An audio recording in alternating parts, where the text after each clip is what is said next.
The smoky cantina on Meridian Prime felt like a tomb where the living came to drink with ghosts. Purple haze drifted through the air, mixing the stench of fermented algae with something that reminded visitors of rotting metal and broken dreams. In the darkest corner, where even the neon signs couldn't penetrate the gloom, sat a figure that made other patrons unconsciously move to different tables. Crystal was a walking monument to violence. His once pristine Morvani carapace, which should have gleamed like polished obsidian, was now a patchwork of scars and poorly healed wounds. Plasma burns created twisted patterns across his chest plates, telling stories of battles where death had come uncomfortably close. His left antenna, severed in some forgotten skirmish, had been replaced with a crude cybernetic implant that sparked occasionally, casting brief flashes of red light across his compound eyes. He sat hunched over his third glass of synthol, liquid's blue glow reflecting off his damaged exoskeleton. His massive claws, designed for both delicate manipulation and devastating combat, trembled slightly as he lifted the glass. The tremor wasn't from age or injury, it was from memories that refused to stay buried, nightmares that haunted his sleep cycles and made him wake up screaming in languages he didn't recognize. Other veterans gave him a wide berth. They recognized the signs of someone who had stared too long into the abyss and found something staring back. Bartenders served him quickly and quietly, understanding that some customers carried darkness that could infect others. Even the station's security forces knew better than to bother the broken warrior in the corner. The cantina's entrance hissed open, letting in a brief splash of harsh corridor lighting before sealing again. A young Cathrian female entered, her movements hesitant but determined. She clutched a datapad against her chest like a shield, her large eyes scanning the room with the nervous energy of someone who had never seen real combat. Her uniform bore the pristine insignia of the Galactic Historical Archive Division, clean, pressed, and utterly untouched by the reality of war. Yola had been searching for Crystal for 3 standard months. His name appeared in classified reports, battle records, and trauma counseling files. He had served on every major front of the Human Coalition War, survived encounters that had decimated entire battalions, and witnessed events that had driven other soldiers to madness. Now he was here, drinking himself into oblivion in a cantina that existed in the spaces between civilized worlds. She approached his table slowly, her footsteps muffled by the thick carpeting that absorbed sound and blood with equal efficiency. The air around Crystal felt colder, as if his presence drained warmth from the world. Her datapad's soft glow seemed pathetically weak against the darkness that surrounded him. "Commander Crystal." Her voice was barely above a whisper, but in the cantina's oppressive quiet, it carried like a shout. "I'm Yella from the Historical Archive Division. We're documenting first-hand accounts of the Human Coalition War." Crystal's compound eyes fixed on her with the focused intensity of a predator evaluating prey. Each eye moved independently, taking in every detail of her appearance, cataloging potential threats and weaknesses with the automatic precision of a soldier who had survived by never letting his guard down. The silence stretched between them, like a taut wire, ready to snap. "Go away, youngling." His voice was like grinding stone, worn smooth by too much screaming and too little hope. "Find someone else to bother with your academic curiosity. There are plenty of dead heroes who can't object to your questions." Yella's hands tightened on her datapad, but she didn't retreat. "Please, sir. The records show you served on multiple fronts against human forces. Your testimony could help future generations understand." "Could what?" Crystal's voice dropped to a dangerous whisper that made the synthol glasses on nearby tables vibrate. "Help you understand why hardened warriors wake up screaming, why veteran soldiers refuse to speak of what they witnessed, why the toughest fighters in the galaxy choose to drink themselves to death rather than remember." He drained his glass in one smooth motion, the synthol leaving phosphorescent traces on his mandibles. "You think you want to know about humans? You think their story needs to be preserved for posterity? Fine. But don't say I didn't warn you about the darkness you're inviting into your mind." The veteran's eyes grew distant, as if he was seeing, through the cantina's walls, into a past that refused to stay buried. "Sit down, little historian. Let me tell you about the species that taught the galaxy to fear its own shadow.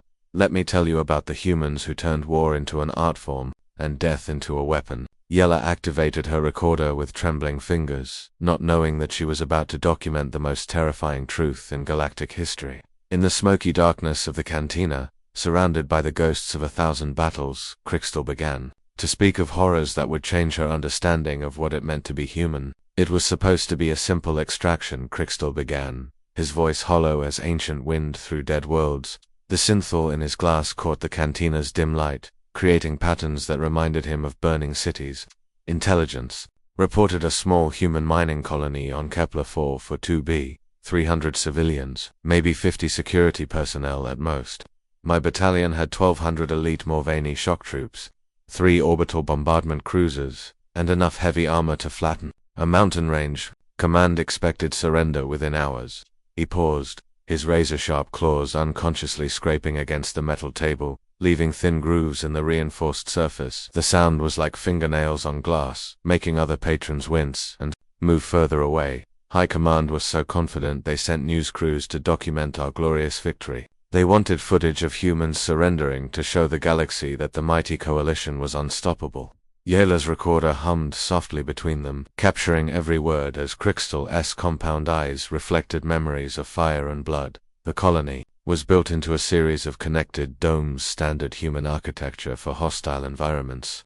Crystal-clear barriers that let them see the red sunrise over the sulfur plains. Atmospheric processors humming day and night to keep the air breathable. It looked peaceful from orbit, almost beautiful in its simplicity. The veteran's mandibles clicked together, a nervous habit he'd developed since the war. We deployed at dawn, surrounding the entire complex with precision that would have made our instructors proud. Textbook encirclement, communication jammers active, escape routes sealed. I led the forward assault team while Captain Vorth coordinated orbital strikes. Everything went exactly according to plan. His voice grew darker. We cut off their communications, jammed their distress signals, and positioned our heavy artillery within optimal firing range. Then I activated the public address system and demanded immediate surrender. Standard coalition protocol offered them one chance to lay down arms and submit to occupation. Their response was to open fire with industrial mining lasers. Yella leaned forward, her datapad forgotten in her lap. Surely they couldn't have held out long against superior numbers and firepower. Crystal's laugh was bitter, like the sound of breaking metal. You don't understand what we were facing. These weren't soldiers trained for combat, they were miners, engineers, families who had come to this hellish world to scratch precious metals from radioactive rock. But when we threatened their home, they transformed into something far more dangerous than any military force. He reached for his glass with trembling claws, the synthor sloshing as his grip failed momentarily. When we breached the first dome, using plasma cutters, we expected to find civilians hiding in their shelters, ready to negotiate or beg for mercy. Instead, we found children, human younglings barely tall enough to hold rifles, manning barricades made from furniture, or containers, and mining equipment. The veteran's voice cracked slightly. There was this female, Hannah, who couldn't have been more than 25 standard years old. She was coordinating defensive positions through a handheld communicator while carrying an infant against her chest. The baby was crying, but she never wavered, never showed fear. She had rigged explosive charges to every piece of mining equipment in the dome, turning excavators and/or haulers into mobile bombs. Crystal's eyes grew distant, seeing ghosts that refused to stay buried. I watched her kiss that baby's forehead, and hand it to an elderly male, then grab a plasma rifle and start laying down covering fire for retreating civilians. She moved like water, flowing from position to position, always appearing where our advance was strongest. Every excavator that rolled toward our lines exploded with enough force to crater the ground and shower us with molten metal. He paused, to drain half his glass, the alcohol doing nothing to numb memories that had burned themselves into his consciousness. We advanced through the residential sections, expecting to find cowering families ready to surrender. Instead, we found Taiho, an elderly maintenance worker who looked like he should have been tending gardens or fixing broken appliances. This ancient human had booby-trapped every corridor, every doorway, every ventilation shaft with improvised explosives made from mining charges. The veteran's claws scraped deeper grooves in the table. Taiho led us through a maze of death that would have impressed our best military engineers. Pressure plates hidden under floor panels, motion sensors rigged to detonate, ceiling charges, even the light fixtures were weaponized. He stayed always one step ahead of us, his white hair streaming behind him as he ran through passages he knew better than his own heartbeat. Crystal's voice dropped to barely above a whisper. Every trap took more of my soldiers, warriors who had survived a dozen campaigns, soldiers who had conquered entire star systems, falling to an old man with a toolbox and an unbreakable will. I started hearing him laughing in the darkness between explosions. like he was enjoying some cosmic joke that only he understood. But surely your superior firepower. There was no surely. Crystal interrupted, his voice sharp as breaking glass. When we finally cornered the last survivors in the central power station, they were led by a young engineer named Minsu. He couldn't have been older than 30, with gentle hands that looked like they'd never held anything more dangerous than a circuit board. But his eyes burned with the same fire I'd seen in our greatest war leaders. The cantina seemed to grow colder as Crystal continued. Minsu had spent the entire battle jury-rigging the fusion reactor, turning it from a power source into the largest bomb in the system. As my remaining soldiers closed in, weapons trained on the last dozen humans, he looked me directly in the eye and said something that still echoes in my nightmares. "We choose how this ends." His voice became barely audible, then he overloaded the core. The explosion vaporized 3 city blocks, created a crater visible from orbit, and killed over 400 of my elite troops in a flash of light brighter than the system's star. For what? To deny us a mining operation that we could have rebuilt in months. The veteran's hands trembled as he reached for another drink, his scarred carapace reflecting the cantina's flickering lights. That's when I first understood the truth that would haunt the rest of my life. Humans don't just fight to win, they fight to ensure their enemies can't win either. They'll burn down paradise before they'll let it fall into the wrong hands. The second encounter was worse, Crystal continued after a long silence that stretched like the void between stars. His compound eyes stared into the depths of his synthol glass as if seeking answers in its blue glow. 3 months after Kepler-4 for 2b, my fleet was patrolling the outer rim territories when our sensors picked up a ghost signal, weak, intermittent, barely registering on our detection grid. The veteran's claws tapped against the table in a rhythm that matched his accelerated heartbeat. It was the UES Determination, a human transport vessel that had gone missing during a supply run to the contested zones. Our intelligence databases showed it as a civilian cargo hauler, nothing more threatening than a flying warehouse packed with medical supplies and construction materials. Yella noticed how other patrons had unconsciously moved further from their table, as if the darkness in Crystal's voice was something that could spread through the air like a plague. The ship had been drifting for 3 weeks after what our scans indicated was a catastrophic reactor leak. Radiation levels were off the charts, life support was failing, and thermal imaging showed internal temperatures dropping toward absolute zero. The Morvani warriors' mandibles clicked together nervously. Standard protocol for boarding derelict vessels required full environmental suits and maximum caution, but our readings suggested we were dealing with a tomb ship. Massive radiation exposure, hull breaches in 7 sections, and power fluctuations that indicated imminent reactor failure. The crew of 30 humans should have been dead days ago. He paused to drain his glass, the synthol leaving phosphorescent traces on his damaged carapace. Captain Vexman assigned me to lead the boarding party because of my experience with human vessels, 12 elite marines, full combat gear, plasma cutters for sealed bulkheads, and medical scanners to locate any survivors who might still be clinging to life in the wreckage. Crystal's voice grew hollow as he continued. We docked with the Determination's cargo bay, expecting to find frozen corpses floating in zero gravity.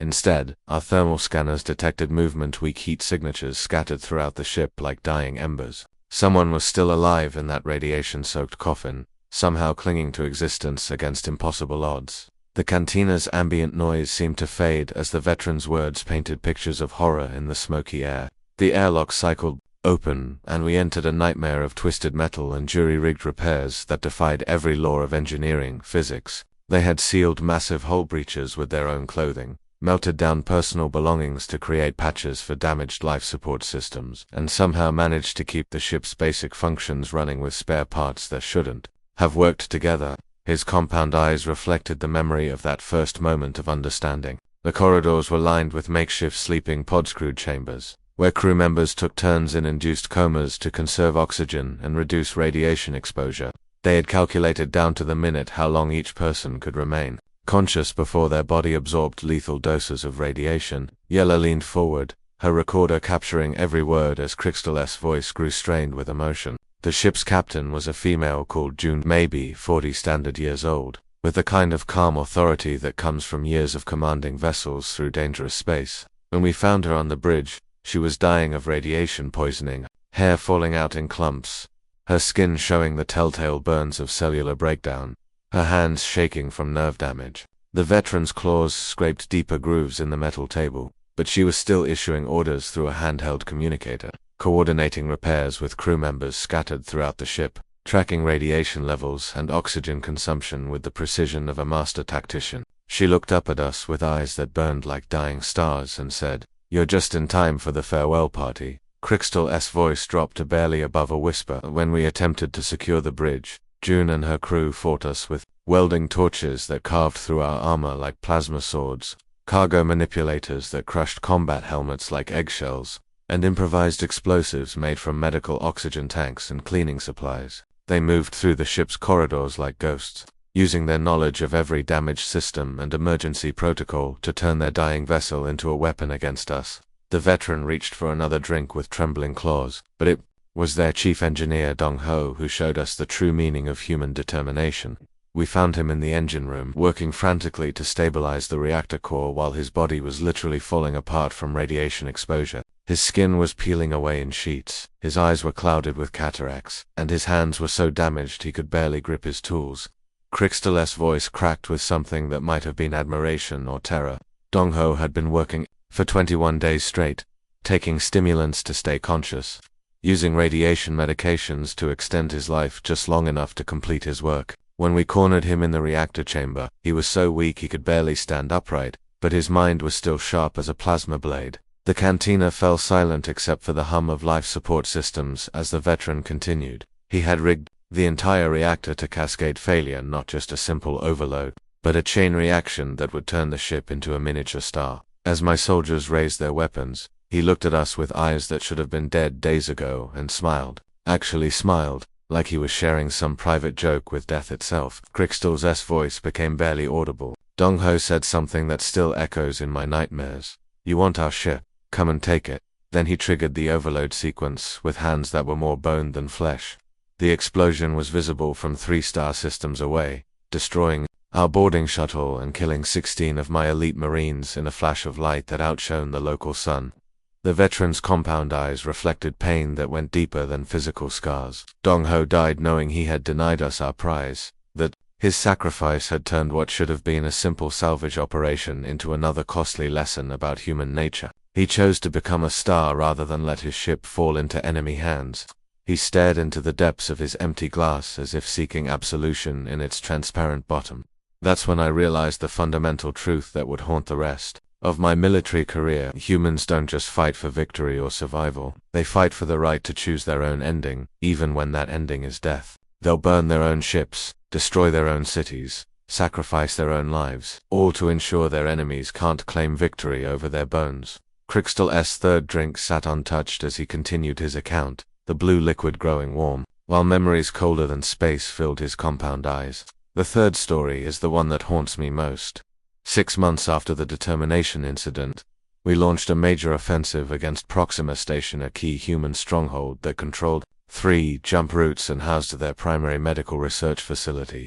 The veteran's claws drummed against the table in a nervous rhythm that matched his racing pulse. The battle lasted 18 hours of brutal close-quarters combat through the station's maze-like corridors.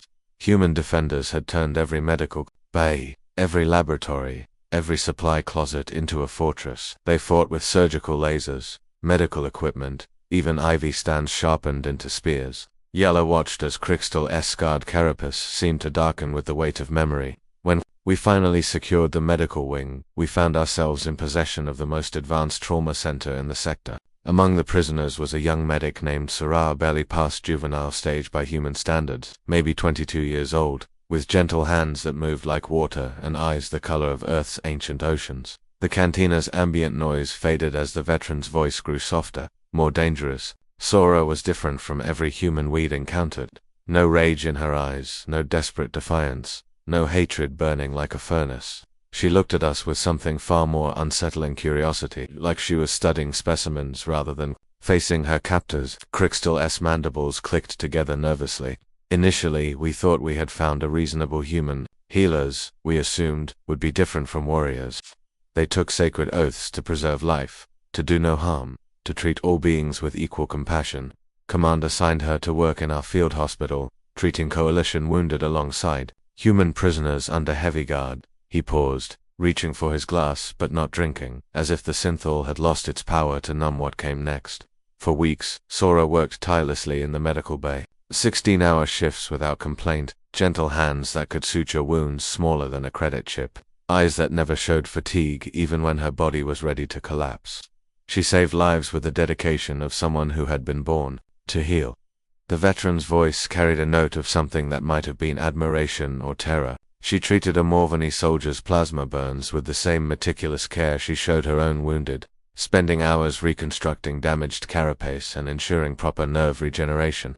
She saved the life of a Cathrian pilot who had been bombing human colonies, working through the night to repair his damaged respiratory system with techniques our own doctors hadn't mastered. Yellow sensed the darker turn coming like storm clouds gathering on a clear horizon, but that changed.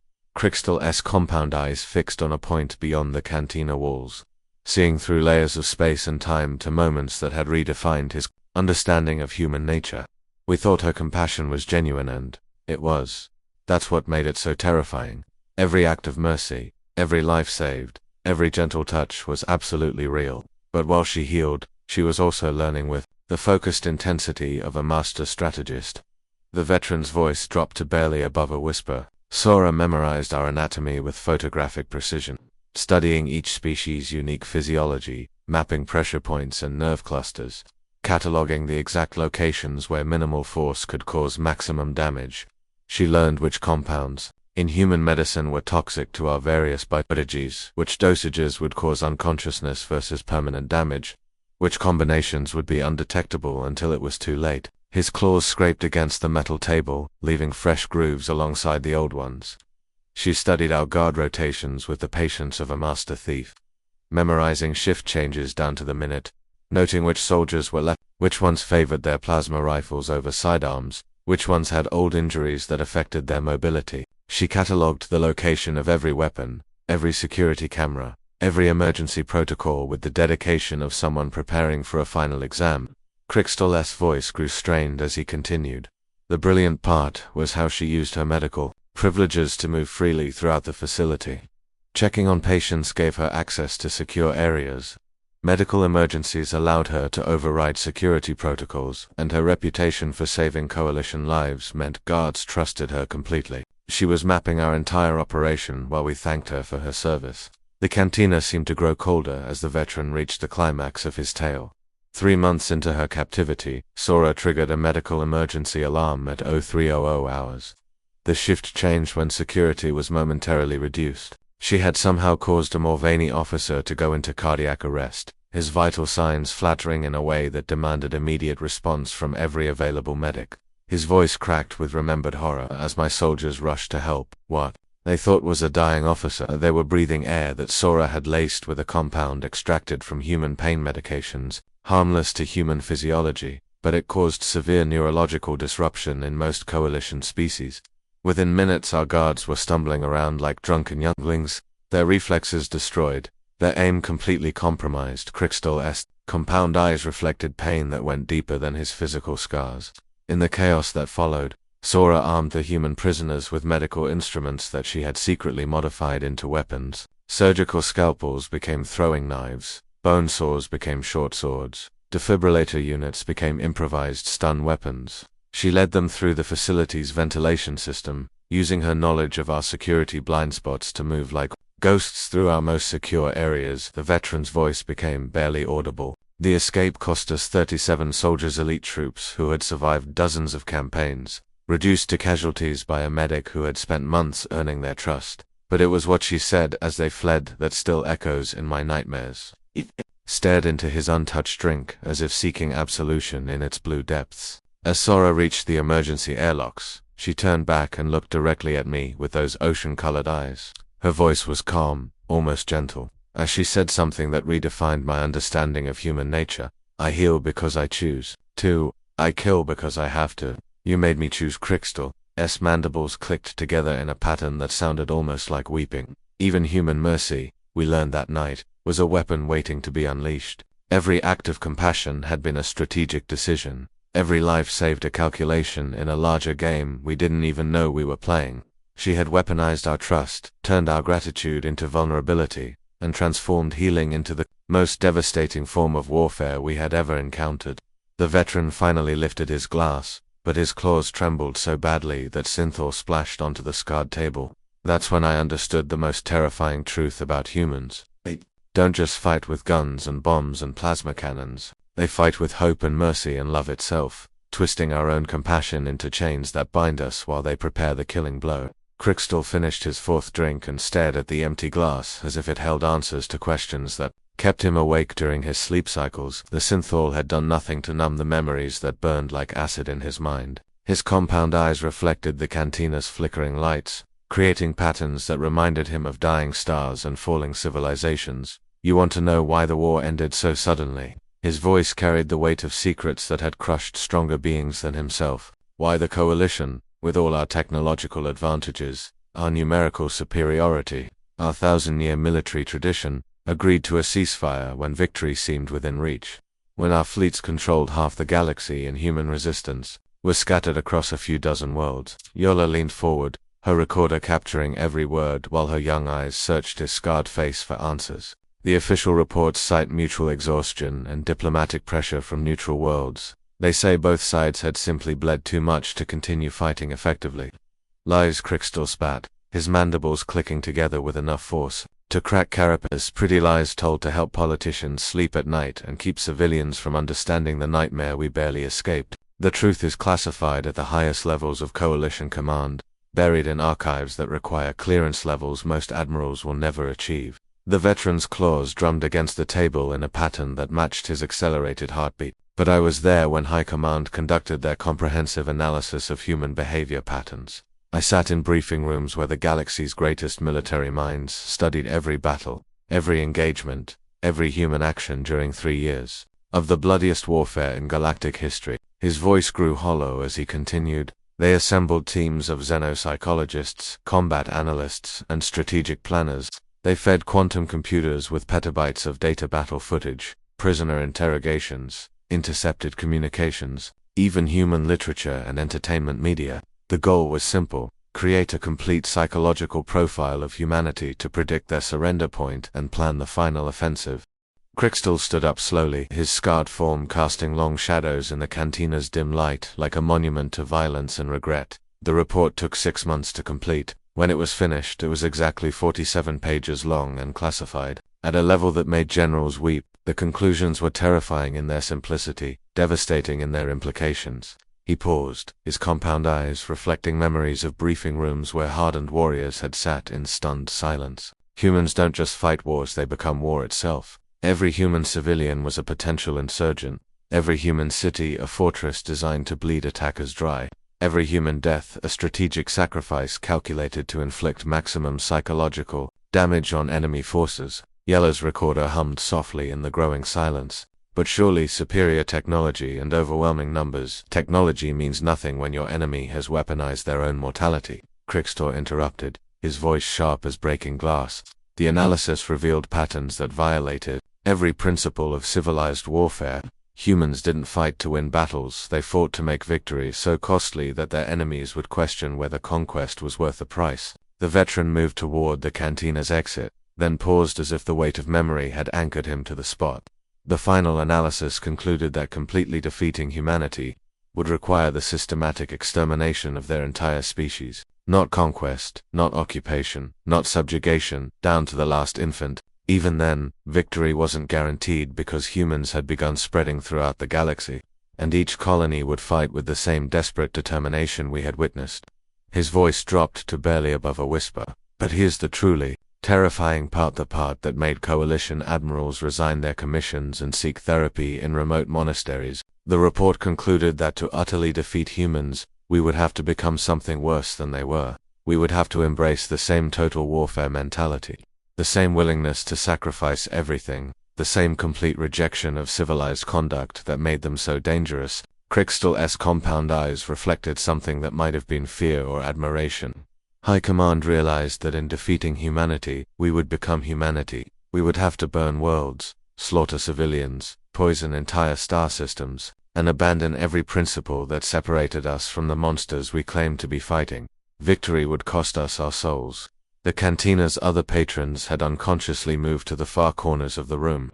as if the darkness in Crystal S-words was something that could infect others through proximity. The report's final recommendation was unanimous among every analyst, every general, every strategic planner who had studied the data. Immediate ceasefire negotiations with full recognition of human territorial claims and sovereignty. Not because we couldn't win, but because winning would destroy everything we claimed to be protecting. He moved toward the exit again, his footsteps echoing in the sudden quiet. 3 days after the report was delivered, Coalition High Command issued the ceasefire order. No public debate, no political theater, no gradual de-escalation. One day we were planning the final offensive against Earth itself. The next day our fleets were withdrawing to neutral zones and peace negotiations were beginning. Yellow's recorder captured his final words as he disappeared into the station's crowded corridors like a ghost returning to whatever hell had spawned him. We didn't make peace with humans. We made peace with the understanding that some species are too dangerous to truly defeat. Sometimes, the only way to win is to choose not to play their game. Sometimes, survival means knowing when you're facing something that will drag you into darkness deeper than any grave. The cantina fell silent except for the hum of life support systems and the distant sounds of station life continuing its eternal dance around the void. Yella sat alone with her recorder, finally understanding why so few veterans were willing to speak about the war. Some truths were indeed too dark for comfortable documentation, too terrible for civilized minds to fully process. But the truth, however terrible, needed to be preserved. Future generations would need to understand why the galaxy had learned to fear not just human weapons or human technology, but the boundless depths of human determination when faced with extinction. They would need to know why the greatest military alliance in galactic history had chosen peace over victory when victory was within their grasp. In the end, humanity's greatest weapon wasn't their technology, their tactics, or their numbers. It was their absolute refusal to accept defeat, even when defeat meant death. It was their willingness to drag their enemies into hell rather than submit to conquest. It was their complete rejection of the civilized notion that some prices were too high to pay for freedom. And perhaps, Yola thought as she gathered her equipment and prepared to leave the cantina's smoky embrace, that was the most human thing of all. In a galaxy full of species that valued survival above principle, humans alone had proven that some things were worth dying for and killing for no matter the cost. The recorder clicked off, its memory banks full of testimony that would change how the galaxy understood the brief, bloody conflict that had redefined the meaning of war itself. In the growing darkness of the cantina, shadows danced like ghosts of all the battles that would never be fought, all the victories that would never be claimed, because sometimes the greatest triumph was knowing when to stop before you became the monster you were fighting. The end.